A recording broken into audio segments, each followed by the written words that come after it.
الحمد للہ رب العالمین والصلاة والسلام علی سید المرسلین اما بعد فاعوذ باللہ من الشیطان الرجیم بسم اللہ الرحمن الرحیم الصلاة والسلام علیک یا رسول اللہ وعلی آلک واصحابک یا حبیب اللہ الصلاة والسلام علیک یا نبی اللہ وعلی آلک واصحابک یا نور اللہ۔ شیخ طریقت امیر اہل سنت بانی دعوت اسلامی حضرت علامہ مولانا ابو بلال محمد الیاس عطار قادری رضوی دامت برکاتہ العالیہ اپنے رسالہ قضا نمازوں کا طریقہ میں درود شریف کے متعلق حدیث پاک نقل فرماتے ہیں کہ دو جہاں کے سلطان سرور ذیشان صلی اللہ تعالی علیہ وسلم کا فرمان مغفرت نشان ہے، مجھ پر درود پاک پڑھنا پلسرات پر نور ہے، اور جو روز جمعہ مجھ پر 80 بار درود پاک پڑھے اس کے 80 سال کے گناہ معاف ہو جائیں گے۔ صلو علی الحبیب صلی اللہ تعالی علی محمد صلی اللہ تعالی علیہ وسلم۔ حضرت سیدنا ابراہیم بن ادہم علیہ رحمۃ اللہ اکرم کی خدمت سراپا عصمت میں ایک شخص حاضر ہوا اور عرض کی، عالی جاں مجھ سے بہت گناہ سرزد ہوتے ہیں، آپ رحمۃ اللہ تعالی علیہ مجھے گناہوں کا علاج تجویز فرمائیے۔ آپ رحمۃ اللہ تعالی علیہ نے پہلی نصیحت کرتے ہوئے ارشاد فرمایا، جب گناہ کرنے کا پکا ارادہ ہو جائے تو اللہ عز و جل کا رزق کھانا چھوڑ دو۔ اس شخص نے حیرت سے عرض کیا، حضرت آپ یہ کیسی نصیحت فرما رہے ہیں؟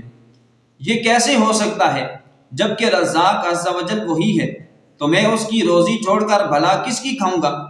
آپ رحمۃ اللہ تعالی علیہ نے ارشاد فرمایا، دیکھو کتنی بری بات ہے کہ جس پروردگار عز و جل کی روزی بھی کھاؤ اور اس کی نافرمانی بھی کرتے رہو۔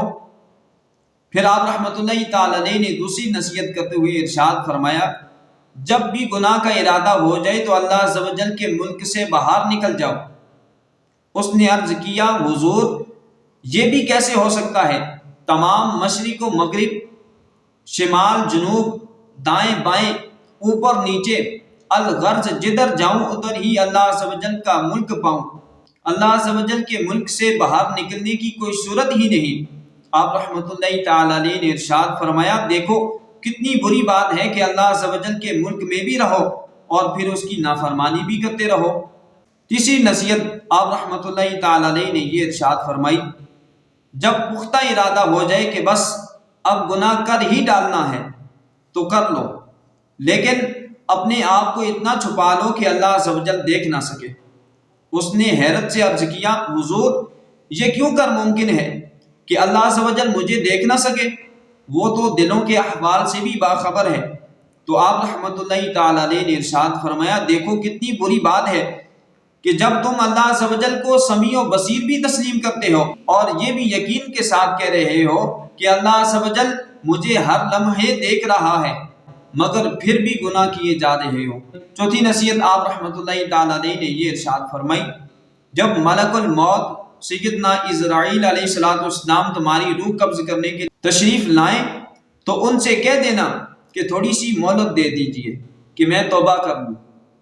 اس شخص نے عرض کی، حضور میری کیا اوقات اور میری کون سنے؟ موت کا وقت مقرر ہے اور مجھے ایک لمحہ بھی مہلت نہ مل سکے گی، فوراً میری روح قبض کر لی جائے گی۔ آپ رحمۃ اللہ تعالی علیہ نے ارشاد فرمایا، جب تم یہ جانتے ہو کہ میں بے اختیار ہوں اور توبہ کی مہلت حاصل نہیں کر سکتا، تو فی الحال جو وقت تمہارے پاس ہے اسی کو غنیمت جانتے ہوئے ملک الموت سیدنا اسرائیل علیہ السلام کی تشریف آوری سے پہلے توبہ کیوں نہیں کر لیتے؟ پھر آپ رحمۃ اللہ تعالی علیہ نے پانچویں نصیحت یہ ارشاد فرمائی، جب تمہاری موت واقع ہو جائے اور قبر میں منکر نکیر تشریف لے آئیں تو ان کو قبر سے ہٹا دینا۔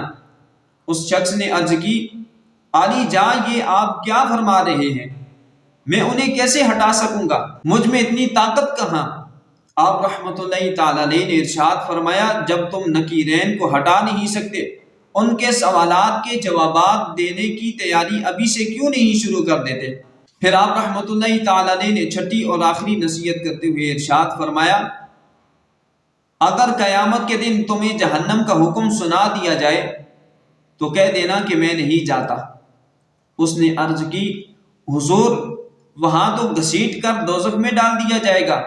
تو آپ رحمۃ اللہ تعالی علیہ نے ارشاد فرمایا جب تمہارا یہ حال ہے کہ تم اللہ عز و جل کی روزی کھانے سے بھی باز نہیں آ سکتے، اس کے ملک سے باہر بھی نہیں نکل سکتے، اس سے نظر بھی نہیں بچا سکتے، منکر نکیر کو بھی نہیں ہٹا سکتے، اور جہنم کے عذاب کا اگر حکم ہو جائے تو اسے بھی نہیں ڈال سکتے، تو پھر گناہ کرنا ہی چھوڑ دو تاکہ تم ان تمام مصائب سے محفوظ رہ سکو۔